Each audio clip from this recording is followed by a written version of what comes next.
আম, দেখো, আমরা আজকে একটা পাঠ শুরু করি।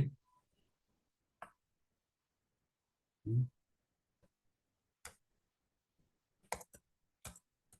যে প্রথমে এটা করাবো। দেখো, এটা হচ্ছে অন্তরকরণের একটা সৃজনশীল। দাঁড়াও, এটা মনে হয় দেখা যাচ্ছে না, এটাকে একটু নিচের দিকে আমি নামাই দিই, মিনিমাইজ করে দিলাম। তো দেখো, তো প্রথমত হচ্ছে এখানে অন্তরজ নির্ণয় করতে বলছে। হ্যাঁ, এটা একটা শিখো ভালো মতো। দেখো, এখানে অন্তরজ নির্ণয় করতে বলছে, কিন্তু লিমিট হিসেবে দেখাইতে বলছে। এখানে বলছে যে লিমিট হিসেবে দেখাও, এক্স স্কোয়ার প্লাস টু এর অন্তরজ নির্ণয় করতে বলছে। তো সাধারণভাবে আমরা কি জানি, এখানে চিন্তা করো, আমি যদি এটাকে ডিডিএক্স করতাম, d d x x square plus two, তাহলে আমরা কি জানি যে এটাকে যখন ডিডিএক্স করব, তখন এইটাকে আলাদা আলাদা করে লেখা যায়। এইভাবে লেখা যাবে না, DD of x x square plus, আবার দেখো ডিডি অফ এক্স, এখানে হলো টু, লেখা যাবে আলাদা করে। তো এখানে যদি পাওয়ার যেটা থাকবে, পাওয়ারটা আসবে সামনে, ওই পাওয়ার থেকে এক কমে যাবে। যদি কমে যায়, তাহলে দুই থেকে এক কমে গেলে এক থাকে, এতটুকু তোমরা জানো। তো উপরে ওয়ান লেখা না লেখা সমান। কিন্তু এখানে দেখো যে এখানে এক্স আছে, বাট এখানে কোনো এক্স নাই, এখানে টু আছে। যদি এরকম থাকে, তখন ওটার মান কি হয়ে যায়, জিরো হয়ে যায়, এটা সব সময়। তাহলে এই যে এটা অ্যান্সার হয়ে গেল 2x। কিন্তু এতটুকু লিখলে তো তোমাদের 2 মার্ক দিবে না। বাট এখানে দেওয়া আছে যেহেতু, যে লিমিট হিসেবে দেখাতে বলছে, তখন লিমিট হিসেবে দেখাতে বললে এটা মনে রাখতে হবে যে এটাকে মূল নিয়মে সাহায্য করতে বলছে। হ্যাঁ, এতটুকু পার্ট মাথার মধ্যে রাখতে হবে যে এটাকে মূল নিয়মে সাহায্যে করতে বলছে। তাহলে দেখো, এখন যদি আমরা অ্যান্সারটা এটাই আসবে, হ্যাঁ, যে 2x আসবে অ্যান্সার। তবে এটাকে আমরা মূল নিয়মের সাহায্যে দেখাবো। তাহলে মূল নিয়মের সাহায্যে দেখালে বলো, প্রথমে কি করা লাগে? হ্যাঁ, এখন দেখো, তো প্রথমত হচ্ছে লিমিট হিসেবে যদি দেখাই, ওটাকে আগে ধরে নিবা। ক নাম্বার করতেছি, দেখো, ধরি যে পার্টটা দেওয়া আছে ওটাকে লিখবা যে এফ অফ এক্স সমান, যে মানটা দেওয়া আছে, কত দেওয়া আছে, এক্স স্কোয়ার প্লাস টু দেওয়া আছে। হুম, তখন ওইটার আরেকটা লিখতে হয়, এতটুকু তোমরা জানো। যখন মূল নিয়মে সাহায্য করি, তখন ওই এক্স এর বদলে বসাইতে হবে এক্স প্লাস এইচ। এক্স এর বদলে বললাম, তাহলে যেখানে যেখানে এক্স, সেখানে সেখানে এক্স প্লাস এইচ বসালাম। এক্স প্লাস এইচ, তারপরে এই যে হোল স্কয়ার প্লাস টু। এখন দেখো, এটাকে যদি আমরা এখন নির্ণয় করি, তাহলে এখানে পড়ে গেল এ প্লাস বি হোল স্কয়ারের সূত্র। তাহলে দেখো, এ square plus two A B plus B square, আর এদিকে প্লাস টু ছিল, থাকলো। হুম, এখন কি লিখতে হবে? এখন বলছিলাম যে মূল নিয়মের সূত্র অনুসারে বা সূত্রানুসারে, এখন বলো, মূল নিয়মের সূত্রানুসারে কি ছিল? লিমিট নিতে হবে। লিখলাম limit h tends to zero, f of x plus h বড়টা মাইনাস এই যে ছোট, f of x divided by h. এতটুকু ছিল কি মূল নিয়ম। আচ্ছা, এখন তাহলে বসাও। এখন যদি মানটা লিখি, এলটি, এলটি লিখলেও হবে। আমি যদি লিখি এলটি, তার মানে লিমিট বোঝায়। এইচ টেন্স টু জিরো, এটা বসাই, x square plus two H x plus H square plus two minus, দেখো এখানে কি ছিল, এফ অফ এক্স এর মান, এই যে এখানে এফ অফ এক্স এর মান, এই যে যেটা উপরেরটা দেওয়া আছে। তাহলে এক্স স্কোয়ার প্লাস টু, যদি মাইনাস থাকে তখন ব্র্যাকেট দিয়ে লেখো, তাহলে কি হবে, ভুলটা কম হবে। আর নিচে থাকলো এই যে এইচ। আবার লিখলাম L T, H tends to zero, তাহলে কি লেখা যাবে, দেখো, x square plus two H x plus H square plus two, মাইনাসটাকে তুলো, minus x square minus two. ঠিক আছে, এটা তো লেখা যায়। আচ্ছা, তাহলে নিচে কি থাকলো, এই যে নিচে থাকলো এইচ। ঠিক আছে না? দেখো, এখানে সবকিছু ঠিক আছে। তাহলে উপরে যে অবস্থায় আছে ওই অবস্থায় লিখলাম। এখন যদি লিখি, এই যে এখানে দেখো, একটা প্লাস এক্স স্কোয়ার, একটা মাইনাস এক্স স্কোয়ার কাটা যায়। আর এখানে একটা টু ছিল, এখানকার টু, এটা কাটা যায়। হ্যাঁ, এটা কাটা গেল। তাহলে উপরে কি থাকে, limit h tends to zero, এখানে থাকলো হচ্ছে two x h plus H square divided by কত, এইচ। এখন দেখো, উপরে কি এইচ কমন যাবে না? উপরে দেখো এইচ কমন যায়, এইচ কমন নিলাম। এইচ কমন নিলে কি থাকে, টু এক্স প্লাস এইচ থাকে ডিভাইডেড বাই এইচ। এখন এই এইচ কেটে দাও, তাহলে থাকলো limit h tends to zero 2x+h। হ্যাঁ, আচ্ছা লিমিট আসলে এটার জিনিসটা কি যদি বলি, হ্যাঁ এটা যে লিমিট আমরা কোনো কিছু বলতেছি যে এইচ টেন্স টু জিরো, এটা বলতে বোঝায় যে ওই এইচ এর মানটা জিরোর কাছাকাছি, এক্স্যাক্টলি জিরো না তবে জিরোর কাছাকাছি। এখানে মনে করো এরকম ছিল 0.000, চারটা জিরো বা পাঁচটা জিরো তারপরে ওয়ান, আসলে ওটা কিন্তু জিরোই ধরা হয়। বা কোনো 1000-এর সাথে তুমি যদি আবার যোগ করো 0.000 তারপর ওয়ান, ওইটা 1000-ই চিন্তা করা হয়। এটা হচ্ছে লিমিট, মানে এক্স্যাক্টলি না তবে হচ্ছে কি কাছাকাছি, তবে আমরা বসানোর সময় ওইটা জিরোটাই বসাবো। তাহলে এখানে দেখো এইচ টেন্স টু জিরো, অর্থাৎ এইচ এর মানটা জিরো বসাই। তাহলে এইচ এর মানটা যদি তুমি এখানে জিরো বসাও, দেখো কি হয়, এইচ এর মানটা জিরো বসালে কি হবে, তাহলে হচ্ছে 2x+0, অর্থাৎ কি হয়ে গেল, আরে ওখানে চলে গেল, দাঁড়াও একটা মিনিট, তাহলে এটার মান হয়ে গেল কত, 2x। এটাই কিন্তু অ্যান্সারে ছিল, তাই না? এই যে এটা হয়ে গেল আমাদের ক। আচ্ছা কালিটা মনে হয় একটু বেশি চোখে লাগতেছে, তাই না? আমি অন্য কালি একটু ইউজ করি। আহ, আমি এই কালিটা ইউজ করি, এবার দেখি ক নম্বরে কি বোঝা যায়। এটা ইউজ করতেছি। এরপরে দেখো, যে স্পর্শকের সমীকরণ যদি বের করতে বলে, সর্বপ্রথম আগে দেখো স্পর্শকের, এই যেখানে কথা বলছে স্পর্শকের সমীকরণ, যদি কোনো কিছু এরকম স্পর্শকের সমীকরণ বের করতে বলে অন্তরীকরণে, তাহলে এটা পার্ট আগে সুন্দর করে লিখে নাও। আচ্ছা আমি দেখি অন্য একটা ইয়াতে গিয়ে লিখে দিই, আচ্ছা এখানে লিখে আগে লেখো স্পর্শকের সমীকরণের সত্য, এতটুকু লিখতে পারো যে স্পর্শকের সমীকরণ সমীকরণ নির্ণয়ের শর্ত, নির্ণয়ের শর্ত, হ্যাঁ, স্পর্শকের সমীকরণ নির্ণয়ের শর্ত। এই কালিটাও তো চোখে লাগতেছে, হলুদটা ইউজ করি।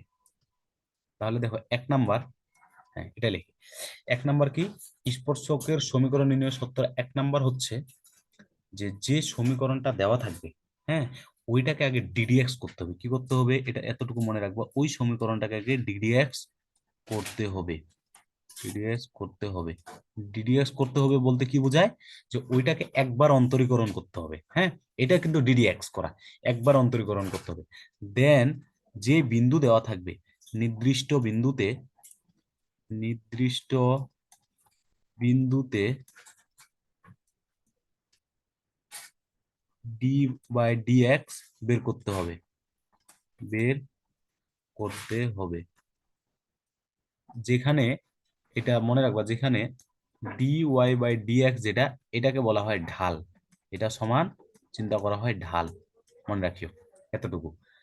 তিন নাম্বার হচ্ছে তখন মেইন সমীকরণ, যেটা সমীকরণটা হচ্ছে y-y01 is equal to d/dx, যেখানে y চিন্তা করতে পারো, এটা যেটা হচ্ছে ঢাল, এখানে হবে x-x01।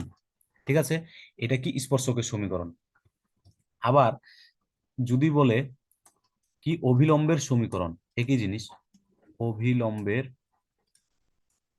অভিলম্বের সমীকরণ, ভালো মতো দেখো, যে অভিলম্বের সমীকরণ, এই অভিলম্বের সমীকরণের ক্ষেত্রে এই দুইটা পার্ট আবার করব, ডিডিএক্স করব, দেন আবার ওইটাকে কি বের করব, ওখান থেকে ঢাল বের করব, করার পরে তখন যেটা সূত্র হচ্ছে সেটা হচ্ছে y-y01 ইজ ইকুয়াল টু, এটা হবে -1/dy/dx, দেন এটা করব x-x01, এটা হচ্ছে অভিলম্বের সমীকরণ, একটু উল্টা। ঠিক আছে, এতটুকু পার্ট ভালো মতো মাথায় রাখতে হবে। আচ্ছা, একটা নতুন স্লাইড তৈরি করা উচিত ছিল। হ্যাঁ, আচ্ছা এই পার্টে চলে আসতেছি। আচ্ছা গেল, এখন, এখন বলো খ নাম্বারটা কি বলছে, এইচ অফ এক্স বক্ররেখা, এইচ অফ এক্স বলছে বক্ররেখা, দেখো এইচ অফ এক্স কি দেওয়া আছে, ভালো মতো একটু তাকাও তো, এই জায়গার মধ্যে কি দেওয়া আছে। আচ্ছা, আমি এটা একটু ক্লিন করি, হ্যাঁ, তার মধ্যে তোমরা একটু প্রশ্নটা ভালো মতো পড়ে নাও। এখানে বলছে যে এইচ অফ এক্স একটা বক্ররেখা ও এক্স অক্ষের ধনাত্মক যেটা দিকের সাথে, এক অক্ষের ধনাত্মক দিক বলতে কি বোঝায়, এতটুকু আগে বুঝো যে এক অক্ষের ধনাত্মক দিক কয়টা। আচ্ছা, যদি আমরা একটা, তোমার হচ্ছে অক্ষরেখা, যদি দুইটা অক্ষরেখা চিন্তা করি, তাহলে কি হয়, দাঁড়াও একটু খালি আমাকে সময় দাও, এটা একটু ক্লিন করি, এই জন্য এই যে ইয়ারটাতে করা ভালো ছিল।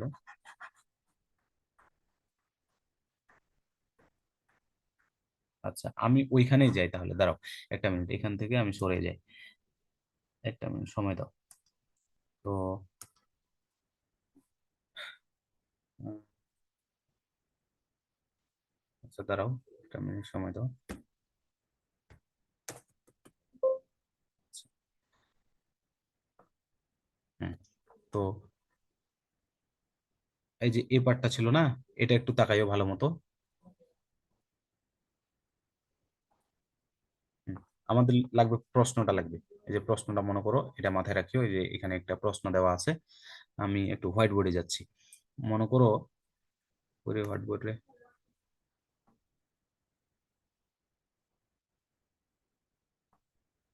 এখানে দেখো, এই পার্টে যাচ্ছি। তো ওইখানে দেওয়া ছিল এইচ অফ এক্স। হ্যাঁ, এটা একটা বক্ররেখা দেওয়া ছিল। তাই যে এখানে ভালো মতো দেখো, আমি যদি একটু আসি এদিকে, দাঁড়াও, এই যে যদি দেখো, এই যে বক্ররেখাটা কই, আহ, এই যে এখানে দেখো বক্ররেখা ছিল, এইচ অফ এক্স কি ছিল, এক্স স্কোয়ার মাইনাস এইচ, এতটুকু মান ছিল, এক্স স্কোয়ার মাইনাস এইচ। এটা এক বক্ররেখা, এবং এক্স অক্ষের ধনাত্মক দিকের সাথে, যেটা দিকের এই ছেদবিন্দুতে এক্স অক্ষের সমীকরণ নির্ণয় করতে বলছে। তাহলে যে এক্স অক্ষের ধনাত্মক দিকটা আগে তোমরা ভালো মতো বুঝো, যে এটা বলতে কি বোঝায় আসলে। দেখো, যদি আমরা একটা অক্ষরেখা চিন্তা করি, এটা চিন্তা করো, এটা মনে করো একটা অক্ষরেখা, তখন আমরা চিন্তা করি এটা হচ্ছে ওয়াই, এটা কিন্তু এক্স, এটা কিন্তু এক্স ড্যাশ, আর এটা কি হবে, এটা হচ্ছে ওয়াই ড্যাশ। তাহলে এই যে পার্টটা, এই যে ঘরটা দেখতে পাচ্ছ, এটা কিন্তু প্লাস প্লাসের ঘর। অর্থাৎ প্রথমটা হচ্ছে এক্স এর মান, পরেরটা ওয়াই মান। এটা হচ্ছে দুইটা প্লাস, হ্যাঁ পজিটিভ। এটা হবে মাইনাস প্লাস, অর্থাৎ এক্স এর মান নেগেটিভ আর ওয়াই এর মান পজিটিভ। এটা হচ্ছে মাইনাস মাইনাস, এক্স এর মানও নেগেটিভ, ওয়াই এর মানও নেগেটিভ। এটা হচ্ছে প্লাস মাইনাস। তাহলে দেখো, এক্স এর পজিটিভ এখানে মান কিন্তু দুইটা, হয় এই ঘরটা হতে পারে, নাহলে এই ঘরটা হতে পারে। হুম, এতটুকু দেখিও। তো এই ঘরটা হতে পারে, নাহলে এই ঘরটা হতে পারে। এখন আমরা যদি দেখি, এখন আমি বললাম যে এক অক্ষের উপরে যদি বলি, এক, মনে করো এক অক্ষের উপর অবস্থিত, মনে করো এক অক্ষের উপর কোনো বিন্দু পড়ছে। সাধারণভাবে চিন্তা করো তো, আমি যদি বলি 3,2, তাহলে এই যে দেখবো 1 2 3, তারপর যাবা এক, এই যে এক, এই যে দুই, এই এই বিন্দুটা যে আসলো, এটাকে বলা হয় মনে করো 3,2। এখন যদি এইখানে এই অবস্থানেই ফেলাইতে চাই, মনে করো এই জায়গাতেই ফেলাবো কোনো একটা বিন্দুকে, তাহলে মনে করো এই যে থ্রি আসলো, 1 2 3, থ্রি আসার পরে ওখানে জিরো নিতে হবে, নাহলে জিরো যদি কম বেশি নাও, হয় উপরে উঠে যাবে, নাহলে নিচে নামে যাবে, ওই অক্ষরটার উপরে পড়বে না। যদি এই জন্য এক অক্ষের উপরে যদি কোনো বিন্দু ফেলাইতে চাও, তখন এক্স এর মান থাকবে, ওয়াই এর মান জিরো। যদি ওয়াই অক্ষের উপরে কোনো বিন্দু পড়ে, তখন এক্স এর মান জিরো। এতটুকু মাথার মধ্যে রাখতে হবে। এক অক্ষের উপর যদি কোনো বিন্দু হয়, তখন হবে ওয়াই এর মানটা জিরো, আর ওয়াই অক্ষের উপর কোনো বিন্দু পড়লে তখন হবে এক্স এর মানটা জিরো। আচ্ছা, এখন চিন্তা করো, এটা গেল। তো ওই জায়গার মধ্যে এরকম প্রশ্নটা ছিল, H of x x square minus four, এটা একটা বক্ররেখা, এটা ধনাত্মক দিকের সাথে, এর ধনাত্মক দিকের সাথে তোমার একটা ছিল ছেদবিন্দু।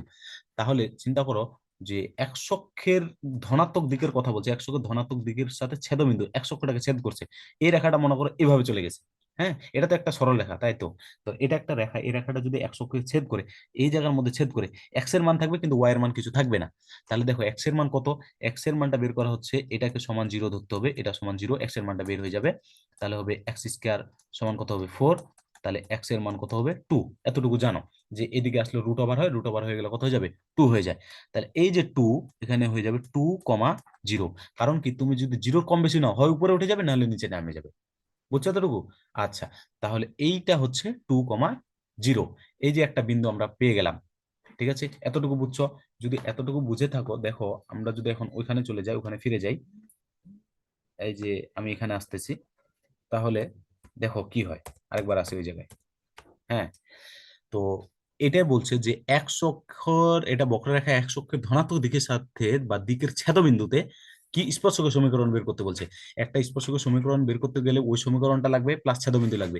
আমরা ছেদবিন্দুটা বের করে নিলাম, ওখানে ছিল 2,0। দেখো ওই দিক থেকে কিন্তু ছেদবিন্দু বের করে নিলাম কত, 2,0। এটা ছিল তার ছেদবিন্দু। তাহলে স্পর্শকের সমীকরণ বের করার জন্য প্রথমে কি বললাম, ওই রেখাটাকে আগে ডিডিএক্স করতে হবে। তাহলে রেখাটা কি দেওয়া আছে ওইটা আগে দেখো। রেখাটা দেওয়া ছিল এইচ অফ এক্স সমান হচ্ছে এক্স স্কোয়ার মাইনাস 4। প্রথমে কি বললাম, যে ওইটাকে আগে ডিডিএক্স করতে হবে। তাহলে যদি ডিডিএক্স করি, এক্স স্কোয়ার মাইনাস 4, তাহলে এটাকে ডিডিএক্স করলে কি হয়, আলাদা আলাদা করে লেখা যায়, তাহলে পাওয়ারটা আসবে সামনে, ওই পাওয়ার থেকে এক কমে গেলে হবে 2x। আর এই যে 4 যে আছে, তাহলে যে কোনো সংখ্যাকে করলে কি হবে, 0। তাহলে হয়ে গেল কত, এই যে 2x হয়ে গেল। ঠিক আছে, এই যে 2x হয়ে গেল। এখন যদি আমরা লিখি যে এটা তো গেল কি ডিডিএক্স, এরপর 2 নম্বর সূত্র কি বলছিলাম, নির্দিষ্ট বিন্দুতে, বিন্দু কত ছিল, এই যে 2,0, দেখো এই যে বিন্দুটা হচ্ছে কত, 2,0। আচ্ছা দাঁড়াও, কালারটা আবার চেঞ্জ হয়ে গেছে কেন? হ্যাঁ, দেখো এখন বলছে ওই নির্দিষ্ট বিন্দুতে ঢাল নির্ণয় করতে হবে। তাহলে আগেই বলছিলাম যে স্যার ঢাল মানে কি, এই যে ডিওয়াই ডিএক্স।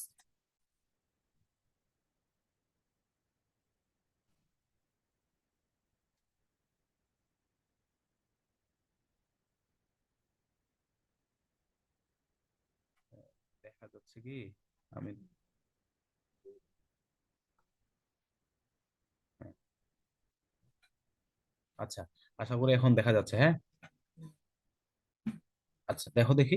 তো এখানে ছিল ঢাল ডিওয়াই বাই ডিএক্স, তাহলে হচ্ছে এটা দেখো 2x, এই জায়গার মধ্যে আমরা বসাবো মানটা। এখানে এক্স এর মান বসাবো কত, এই যে 2, প্রথমটা এক্স এর মান, পরেরটা ওয়াই এর মান। যেহেতু ওয়াই নাই, ওয়াই বসার দরকার নাই, তাহলে হচ্ছে দেখো 2 × 2 সমান হয়ে গেল 4। শেষ। এখন বের করতে বলছে যেহেতু সমীকরণ, সমীকরণটা কি, সমীকরণটা ছিল y - y0 1 সমান DD x into x - x0 1। ঠিক আছে, তাহলে দেখো ওয়াই থেকে যদি বাদ দাও, এটা হচ্ছে সমীকরণ, যেহেতু ওয়াই এবং তো এক্স থাকবে, এই যে ওয়াই মাইনাস ওই y0 1 বলতে বোঝায় যে এটা 0, এই যে প্রথমটা এই যে 0, আর এটা হচ্ছে এক্স এর মান, তাহলে x2, ওয়াই হচ্ছে 0। তাহলে এই যে 0 সমান, আর যে ঢাল আমরা বের করছিলাম এটা ওয়াই লিখতে পারো, ঢাল বের করছিলাম কত 4, তাহলে x - x0 1 এর মান হচ্ছে কত 2। তাহলে এতটুকু যদি লেখো যে ওয়াই সমান 4x 4 × 2 = 8 লিখলাম। যদি এটাকে সবগুলাকে আলাদা করে এভাবে করে লেখা যায় না, একদম চেঞ্জ করে লেখা যায়, এ বাম দিকের গুলা ডান দিকে, ডান দিকের গুলা বাম দিকে নিলে কোনো পরিবর্তন হয় না। তাহলে হচ্ছে দেখো 4x, এটাকে যদি এদিকে নিয়ে আসো সমান চিহ্ন এদিকে, তাহলে হয়ে গেল মাইনাস, তাহলে কত হয়ে গেল 8 সমান 0। এতে শেষ।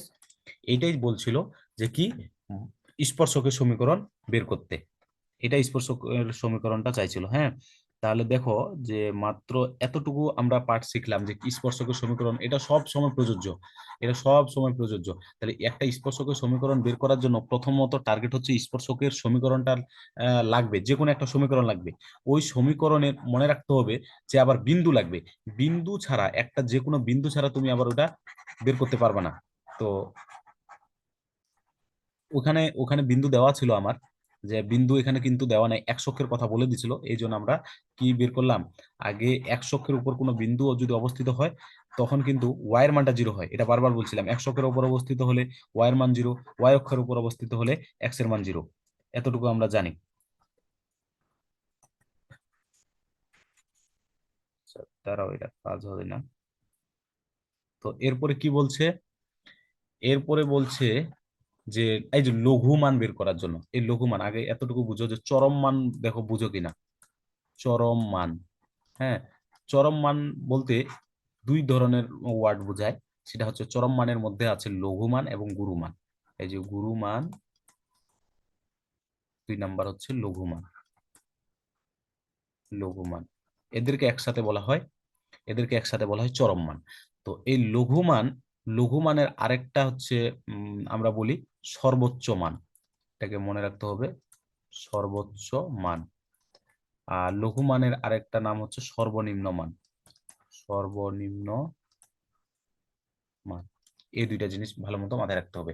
তাহলে চরম মান হচ্ছে দুইটা, একটা হচ্ছে লঘু মান, আর একটা হচ্ছে কি, গুরু মান। তো এই যে দুইটা বের করব, তো এটা শর্ত আছে আবার। হ্যাঁ, এটা সত্য যদি মনে থাকে দেখো তাহলে হয়ে যাবে। 1 নম্বর সত্য হচ্ছে এটাকে পর পর 2 বার অন্তরীকরণ করতে হবে, অন্তরীকরণ করতে হবে, এটা মাথায় রাখতে হবে যে পর পর 2 বার অন্তরীকরণ করতে হবে। পরপর দুইটা বলতে বোঝায়, যদি এই যে এখানে বলছে যেমন জি অফ এক্স বলছে না, তার মানে এই যে এখানে যদি ড্যাশ দিই এটাকে বলা হয় একবার অন্তরীকরণ। আবার আরেকটা বের করবো, ওই অন্তরীকরণটাকে যদি আরেকবার অন্তরীকরণ করো তাহলে এই যে এটাকে বলা হয় 2 বার অন্তরীকরণ করা।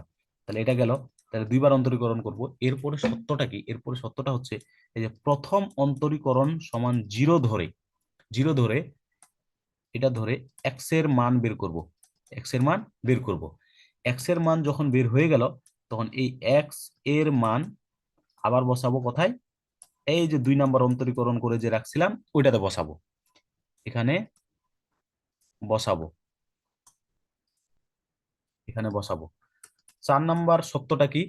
4 নাম্বার সত্যটা হচ্ছে যে এই যে আমরা বসাইলাম, বসানোর পরে স্পেসিফিক তো একটা মান পাবো, যদি যদি সেটা পজিটিভ মান হয়, পজিটিভ হয়, তার মানে এখানে লঘু মান পাওয়া যাবে। লঘু মান মানে হচ্ছে সর্বনিম্ন মান, যদি প্লাস প্লাস আসে তাহলে এটার মধ্যে কি আসবে, এটা লঘু মান আসবে। এবং যদি এটা হয় নেগেটিভ হয়, মাইনাস আসে, তাহলে এটার জন্য পাওয়া যাবে গুরু মান, মানে সর্বনিম্ন মান, সরি সর্বোচ্চ মান। দেখো এটা কিন্তু প্যাচ লাগে যাবে। হ্যাঁ, প্লাস চিহ্ন আসলে কিন্তু সর্বনিম্ন মান কম মান, আর মাইনাস চিহ্ন আসলে কি মান, সর্বোচ্চ মান। এরপর হচ্ছে ফাইনাল হচ্ছে ওই যেই এক্স এর জন্য তুমি লঘু মান এবং গুরু মান পেলা, ওইটা হচ্ছে মেইন সমীকরণে বসাই দিতে হবে, মেইন সমীকরণে বসাবো, শেষ। এটা যদি বসাই দিতে পারি শেষ। এই এই কয়েকটা সত্য মনে রাখতে হবে। তাহলে হচ্ছে চরম মান নির্ণয়ের, চরম মান যদি বলে চরম মান নির্ণয় করো, তার মানে লঘু মান গুরু মান দুইটা বের করতে হবে। আর এখানে যেমন শুধু বলছে লঘু মান বের করো, শুধু লঘু মানটা বের করবা। এনা, এখন দেখো প্রথমত সত্য হচ্ছে ওইটাকে পরপর 2বার অন্তরীকরণ করতে হবে। 2বার অন্তরীকরণ, প্রথম অন্তরীকরণ সমান 0 ধরে এক্স এর মান বের করতে হবে। পরে হচ্ছে ওই যে এক্স এর মানটা বের করলাম, এই এক্স এর মানটা আবার 2 নাম্বার অন্তরীকরণে বসাতে হবে। 2 নাম্বার অন্তরীকরণে বসানোর পরে যদি, হ্যাঁ, যে মানটা আসবে এটা যদি পজিটিভ মান হয়, তার জন্য পাওয়া যাবে লঘু মান।